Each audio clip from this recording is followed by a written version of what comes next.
আমি ছোট থেকেই মানে 3-4 থেকে আমার ইচ্ছা ছিল যে আমি ডাক্তার হব। তো সেখান থেকে আর কি আমি শিওর হয়ে যাই যে আমার বিজ্ঞান বিভাগে পড়াশোনা করতে হবে। তো সেই হিসাবে আমি প্রথম থেকেই চেষ্টা করি বিশেষ করে বিজ্ঞান বিষয়ক এবং গণিত বিষয়ক যে টাইপগুলো আছে বা যে কনসেপ্টগুলো আছে সেগুলো ক্লিয়ার করে যাতে আমি সামনে এগিয়ে যেতে পারি। কারণ এগুলো যদি ল্যাগ থাকে তাহলে পরে দেখা যাচ্ছে ওই মানে এইচএসসি তে যে ওটা খুব সমস্যা হয়ে যায় বা ভর্তি পরীক্ষায় কষ্ট হয়ে যায়। তো আর কি সেভাবে আমি এগিয়ে যাচ্ছিলাম। এসএসসি তে যাই হোক সৃষ্টিকর্তার কৃপায় আমি এসএসসি এইচএসসি তে জিপিএ 5 গোল্ডেন এ প্লাস পেয়েছি এবং বৃত্তিও পেয়েছি।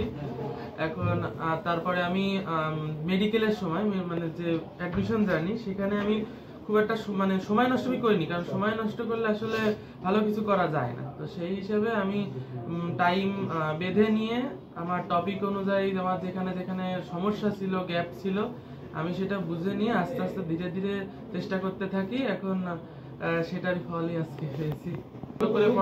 মানে মূল বইটা ক্লিয়ার করে নিতে হবে। কনসেপ্ট ক্লিয়ার না হলে আসলে যতই সহায়ক বই পড়ুক, যতই কোচিং করুক, মূল বই যদি ক্লিয়ার না হয় তাহলে আসলে তার কোনো কাজ হয় না, তাদের পরিশ্রমটা আসলে বিফল হয়। এটা সম্পূর্ণ মানে সত্য কথা।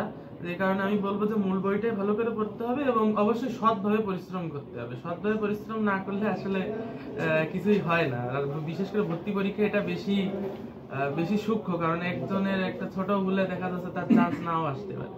আমার একমাত্রই সন্তান এই সুশোভন, সে যে আজ এই পর্যায়ে এসেছে, আমি মনে করি তার পরিশ্রম তাকে এই পর্যন্ত আনতে সহযোগিতা করছে এবং আমাদের কথা শুনেছে। আমরা যেভাবে বলেছি তাকে সেভাবে সে মেনে চলেছে।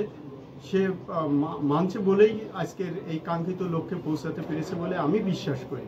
আমি শিক্ষক হিসাবে এইটাই মনে করি। আর আমি বলবো আমার ছেলে যে স্কুল কলেজ কোনো ফ্যাক্টর না, পড়াশোনা নিজে করে, যদি সে পরিশ্রম করে, আমি মনে করি সে মানে কাঙ্ক্ষিত ফলাফলে সে প্রত্যেক শিক্ষার্থী পৌঁছাতে পারে। আমি আমার চোখে জল চলে আসছিল, আর প্রথমে বিশ্বাস আসছিল না। ও বলেছিল যে পরীক্ষা দিয়ে যেমন ভালো হবে, 1 থেকে 3 এরকম হতে পারে, 3-এর ভিতরে থাকতে পারে, 1 বলিনি।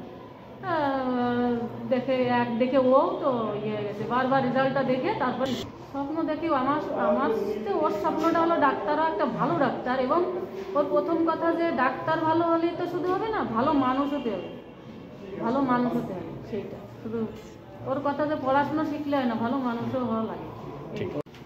প্রথমত মানে আনন্দের বিষয় হচ্ছে আসলে আমাদের খুলনার গর্ব হিসাবে সারা বাংলাদেশের ভিতরে মেডিকেলে জাতীয় মেধায় প্রথম হয়েছে সুশোভন।